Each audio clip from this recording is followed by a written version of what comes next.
Sports Talk with Playeragent3. Another episode. Special guest today. This guy's a NBA vet.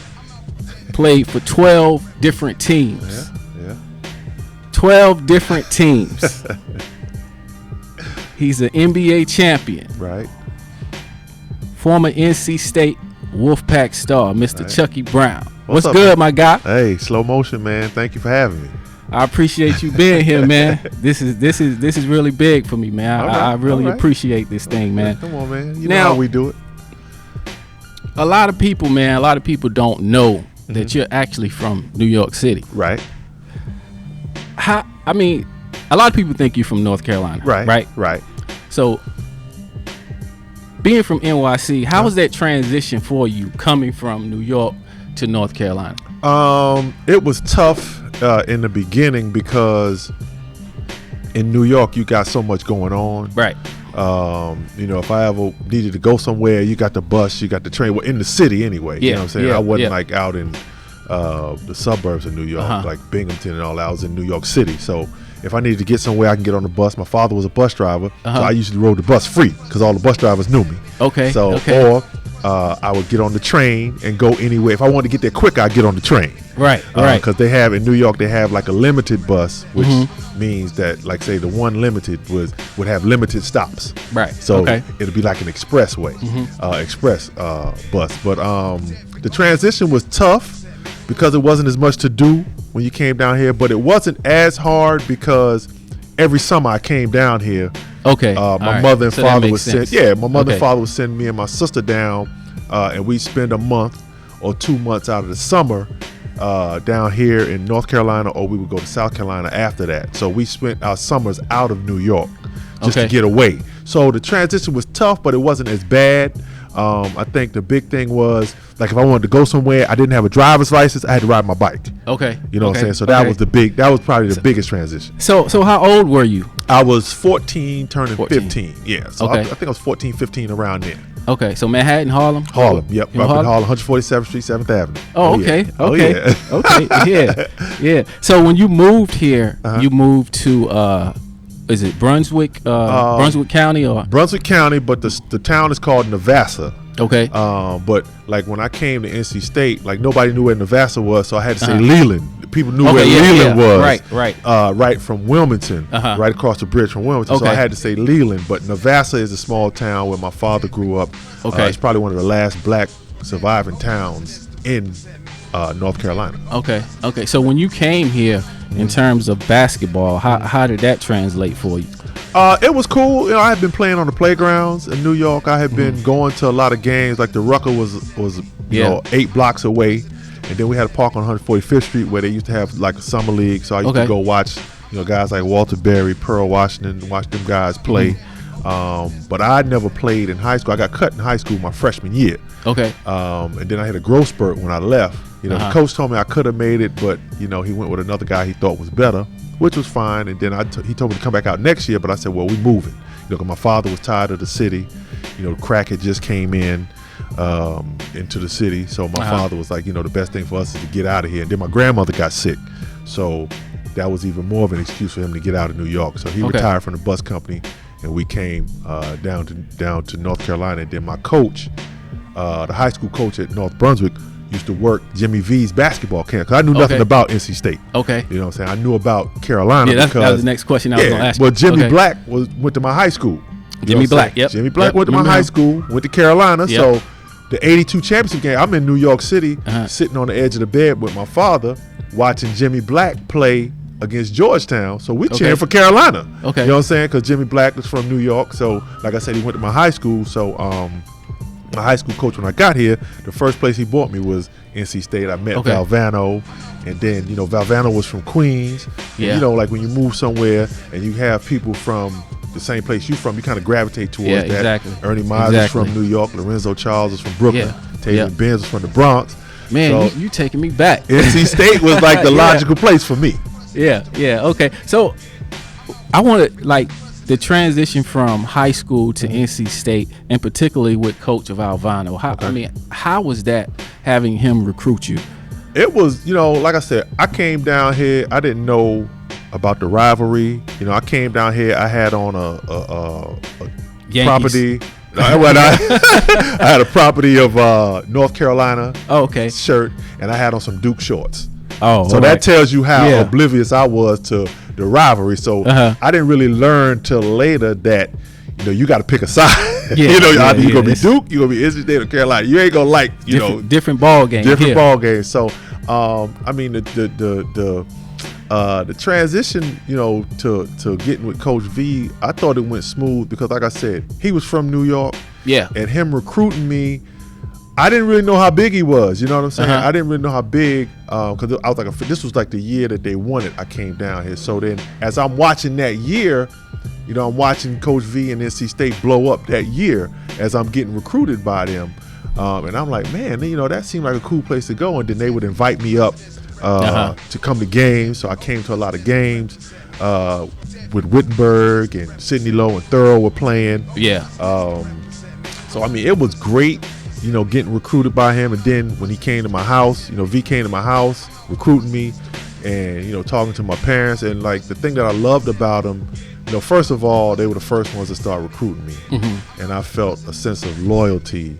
Like, I didn't want anybody else coming in, you know, then all of a sudden, you know, I know these people, now I'm going to jump ship and go over here. And he never promised me anything. You know? Everything they told me was, yo, if you work hard, you know, you're going to get this. You know what I'm saying? So I was just like, you know what? I like the sound of that, and I don't think nobody going to outwork me. That was just my mentality. Like, you know, I don't think nobody going to outwork me. So, yeah, I'm going to go here. Okay. So the next thing is, you know, I know I don't want to, you know, take you back to a dark place, but you can take me back. What what, and I want to tie all of this in together. Okay. When you found out that Coach Valvano had cancer, I mean, take me back to that time when you found out that he had cancer and that whole situation. Okay, I found out he had cancer. I was playing in New Jersey, and you know, he was doing the ABC games, and you know, before that, those previous years, every time I came home, I'd stop by his house. He lived out in McGregor Downs and Cary, so I would come by and you know, say what's up to him. Hey, coach, you know, things going good, blah blah blah blah. We talk because, you know, he recruited me, and I felt I had a relationship with him. I found out he had cancer. I was playing in New Jersey, and it was All-Star break. So, you know, I had heard about the cancer, you know, and he came out to do a speech to the crowd. I think it might have been before the game. I can't remember. But he had like the '83 team, and all guys that used to play for him was back, and I was one of the guys that was back. And as we waiting for him to get out there, you know, I was like, well, dang, you know what? V walked kind of fast. You know, it's taking him a long time to get out here. I hadn't seen him, though. I heard about the cancer, but hadn't seen him.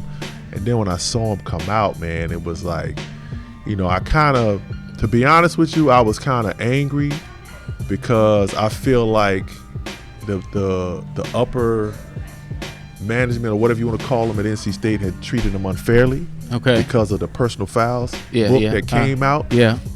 So I was kind of angry at them. You know what I'm saying? So I might have said some things in the news, but I knew that, you know, he wasn't giving me anything. You know what I'm saying? And I was one of the star players there, and I wasn't getting none of these benefits that they were talking about. You know what I'm saying? Yeah. So I was very angry and upset because I knew that was bothering him. I knew that. So you know, I felt kind of angry and upset about it. Okay. Do you still keep in contact with any of his family, or is anybody still in the Raleigh-Durham area? Oh yeah, Nicole and Jamie are still here. His two of his daughters. Leanne lives in New York. His youngest daughter is Leanne. She lives in New York. Pam still lives here. Pam has got, I ain't putting a business out here, but she got remarried. So I used to see Pam and her husband at a gym. I used to work out in Cary, so I would run into her husband more, the new husband. So we would talk. Jamie and Nicole and I are friends on Facebook. So, you know, every now and then, you know, we give a little shout out to one another. So, but yeah, they're still here. Yeah, I think a lot of times, man, a lot of people forget about Coach Valvano and that rivalry, that NC State and Carolina rivalry. Right. People think it's Duke and Carolina, but it started with NC State and Carolina. That was the biggest rivalry in college sports. Yes, when I came to North Carolina, I remember TVs being bought in the classroom, and I was like, that's how they doing it down here, like for basketball games. Like, really? You know what I'm saying? Like, the state stopped when NC State and Carolina played. Now, when NC State went on probation, it was a void there. Yeah, and that's when, and you notice when you see all of the highlights. All of those highlights are from probably like mid-90s when they show the Carolina-Duke rivalry. Yeah. Those highlights don't start back with Johnny Dawkins now. They don't really start back there. You know what I'm saying? Yep. They start in the mid-90s when NC State was on probation. So you're exactly right. Exactly. Now, let's go back to this 12 teams, man. Okay. All right. How was that experience?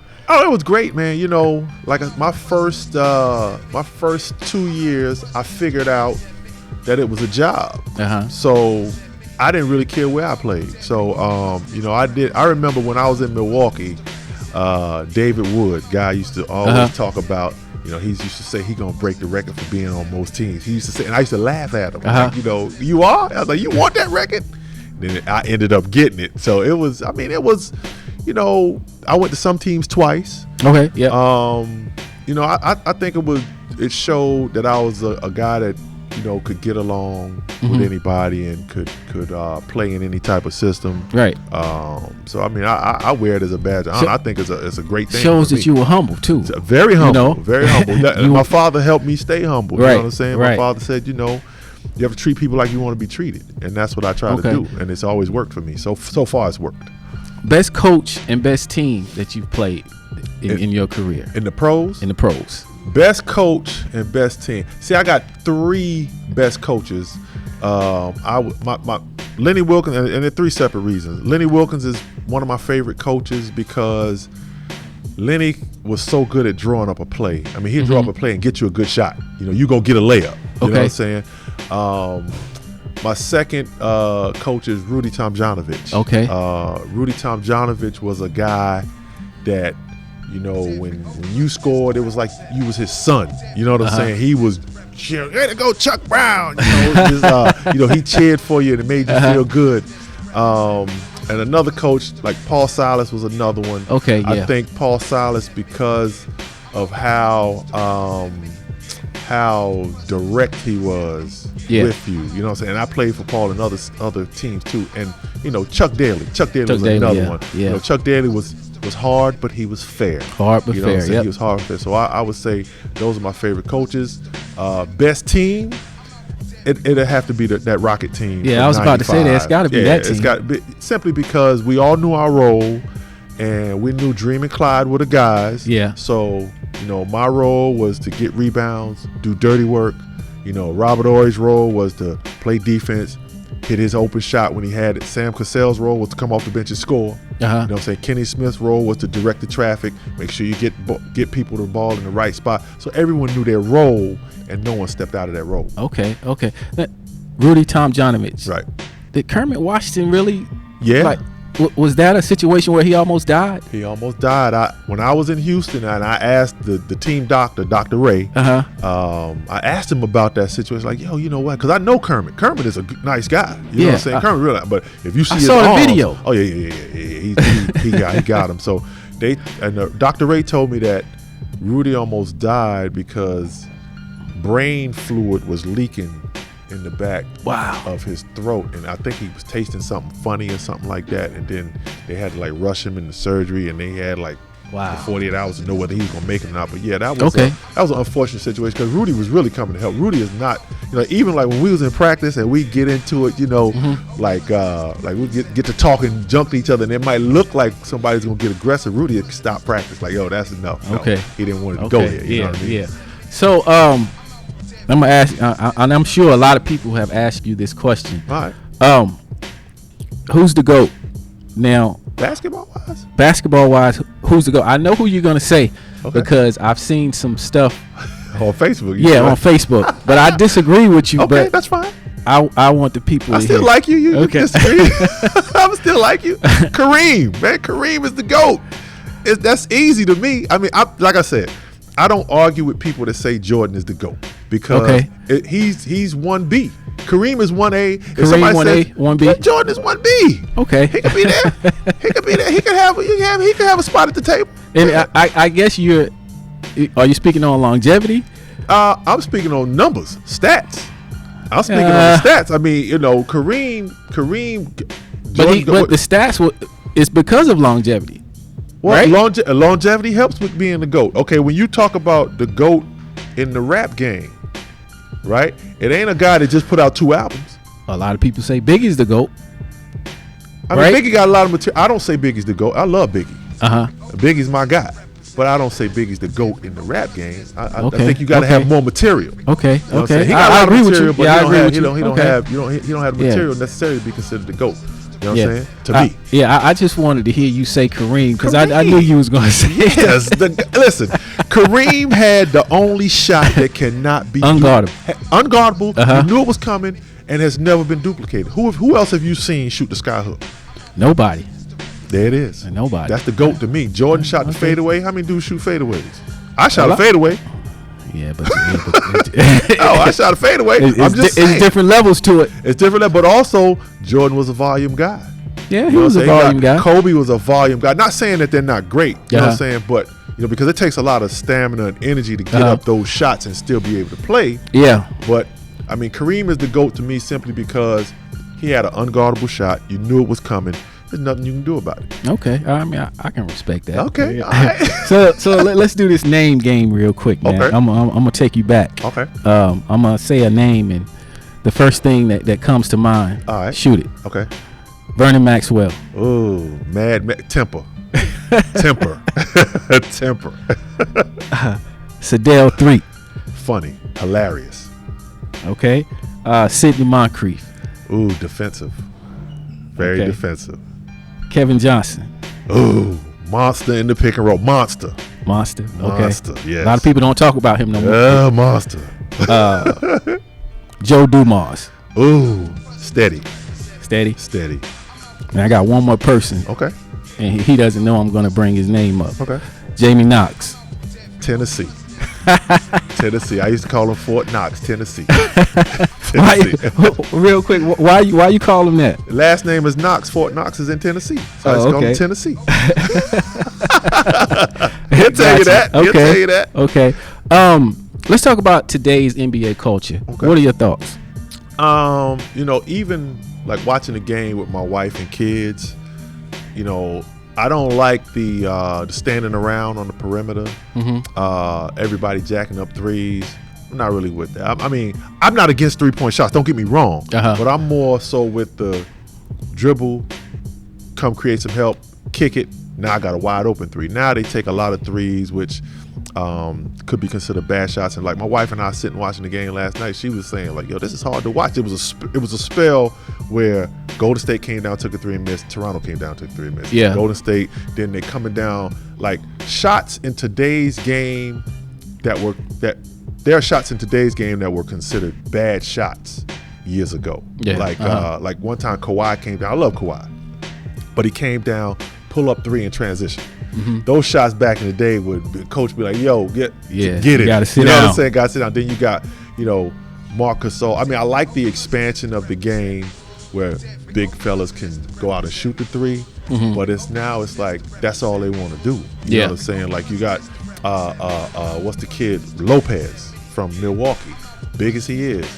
He's shooting 3 now. I don't have a problem with shooting 3, but excuse me, I think he bails guys out when that's the majority of his shots are 3-point shots because people don't want to deal with him down on that block. He's like 7 feet, 280.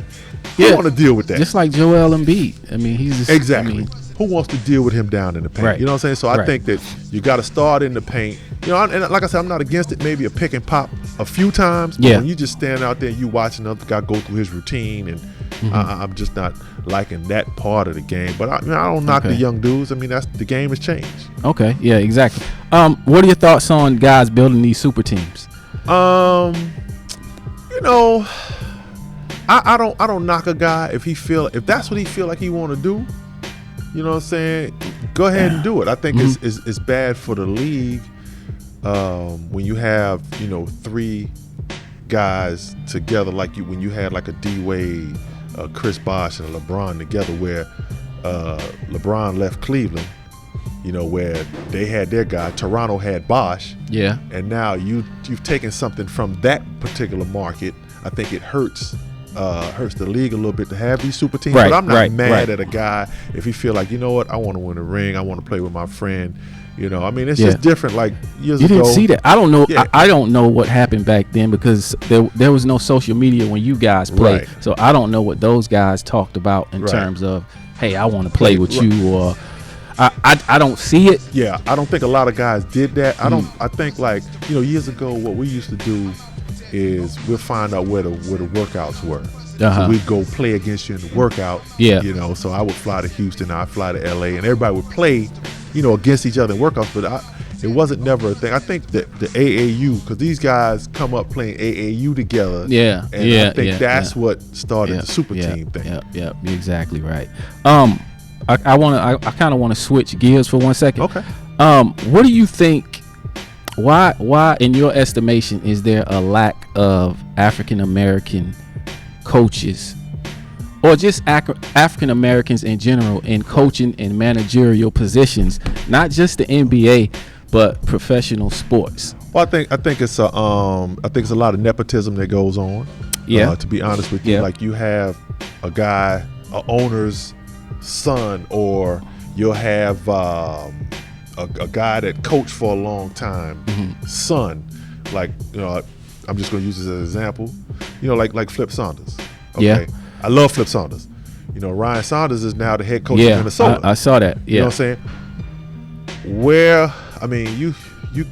are the credentials at? You know what I'm saying? I think that I'm more for former players getting opportunities. And now, don't get me wrong, every former player is not built to coach. Right. But I think former players should have the opportunity to show that they're not built to be a head coach. Yeah. And I think that there's nepotism. I think that there's also a good old boy network. Yeah. You know what I'm saying? Where they take care of their own. Right. You know what I'm saying? Where they take care of their own, because I've been told, you know, I've been working my way into the coaching. I've been coaching. And I've been told by coaches, like, I know you, but I don't know you. I mean, what does that mean? Right. You know what I'm saying? I got 13 years as a player. That's got to mean something when I'm out here teaching a guy how to cover the screen and roll.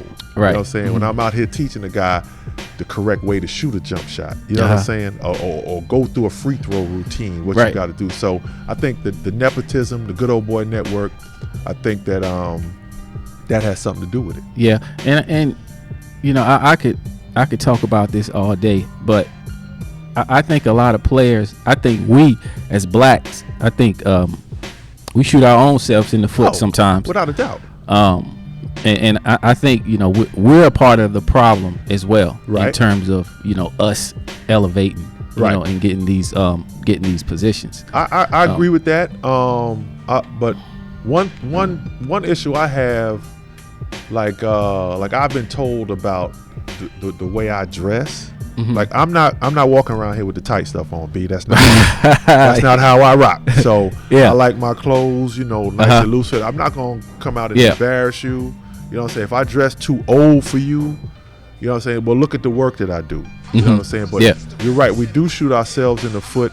I think that there are some cases where guys have shot themselves in the foot, but because of their fathers, they still get opportunities. I can call a name on that too. You know what I'm saying? So it's an endless topic, man. That we could talk about all day. Mark Jackson, he doesn't have it. Why doesn't he have a job? I think the reason why Mark Jackson doesn't have a job is because he's not a guy that's just gonna go along with the program. Okay. You know what I'm saying? If he disagrees with you, he's gonna say it, and I think that makes people uncomfortable. Which me personally, I want to be around some people that I can argue with. Just because you disagree with me don't mean I can't like you. You know what I'm saying? Right. So I think that, you know, Mark Jackson, like that team, he put that Golden State team together. They said they didn't want to. He did. They didn't want Andre Iguodala. Let's go back. They didn't want him. And Mark Jackson was like, yo, we need him. And when they got to the finals and when they won their first championship, who was the finals MVP? Right. Was Andre Iguodala. But they forget that. But you know, it's crazy. It's crazy. It's a tough situation, man. LeBron James. Okay. What are your thoughts? I like LeBron as a player. I like LeBron. I think that in LeBron's later years, I think he probably needs to try to do less of the ball handling full court, and maybe like when they get cross half court, get him the ball to preserve his energy, because he's up at 34? 34, yep. 17 years in the league. Yeah, he got a lot of mileage too. Yeah. So I think that with all the mileage he has, I don't think that he can play those heavy loads of minutes anymore. I think that's why he got hurt to begin with. I mean, the injuries are going to come, if you're playing those heavy minutes. So that's why during the season, I understand why they have the load management. I'm not mad at guys for having to sit out games and have the load. I'm not mad at guys for doing that, because I don't blame them. Right. Now staying with LeBron James real quick, the Michael Jordan comparisons. They need to stop it, but go ahead. They do. But the thing that I don't understand is when they talk about it, they'll say that Michael Jordan had a Hall of Fame coach. They'll say that he had Phil Jackson. Right. But what they fail to realize is that when Phil Jackson started coaching the Bulls, he didn't have any championships. Only championships he had was as a player. Right. But once he coached the Bulls and the Lakers, he has all these rings. Now he's a Hall of Fame coach. Right. So I don't understand that logic when you're talking about that comparison between LeBron James and Michael Jordan. Jordan, Shaq, Kobe, and Pippen made him a Hall of Fame. Right. So I don't, and I think I heard Isaiah Thomas talk about, LeBron didn't have this coach, he didn't have the Hall of Fame coach. Right. Coaches aren't put into the Hall of Fame until basically the end of their career. Right. So the players had to have something to do with that. Right. What do you think about that? Well, I think that all in order to win, you need players. Right. You know what I'm saying? So I think that Phil Jackson came along at the right time. He got Jordan at a young age. He had Pippen at a young age. He had Kobe and Shaq in their prime. All these cats was in their prime. Then, even when Jordan got older, you had Ron Harper come in. You had Dennis Rodman come in. You had a young Horace Grant at one time. So I think that Phil Jackson has been great at picking his spots where to coach. You know what I'm saying? Yeah. So but as far as like guys not having Hall of Fame, I'll say this: LeBron hasn't been coached by anybody that's going to be in the Hall of Fame, not yet. But I'll say that I've heard from coaches that it's tough to coach LeBron.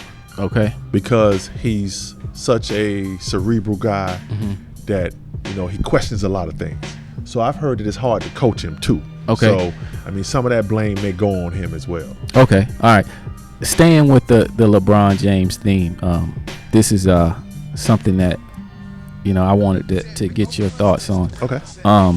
And this is his political stance. Right. LeBron speaking out. Right. As a prominent African American athlete. Right. I mean, I applaud him. Right. For doing that. Right. But the thing I don't understand is, why other players, Jordan, a lot of players get crucified for not speaking out on social issues. Right.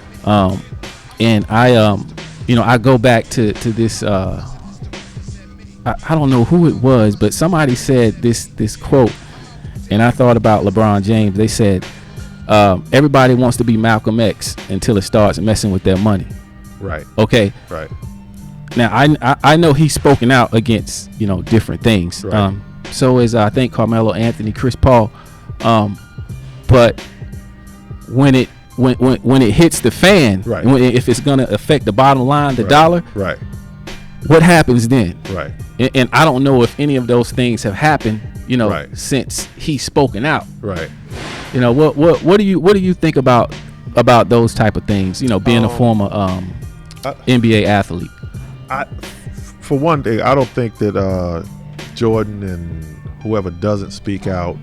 I mean, I would love for them to speak out, but I wouldn't crucify them for not speaking out, because everybody ain't built for it. Right. Everybody not built to say anything, and everybody can't handle that type of pressure. You know what I'm saying? But I applaud LeBron for speaking out on some of the things, but he's also has to understand, like, okay, you speak out on one thing, something else happened, yeah, they're gonna be looking. They're gonna get the binoculars out. Where LeBron at? You know, what you gonna say about this? You know what I'm saying? So, yeah, I'm just interested to see if Nike can him.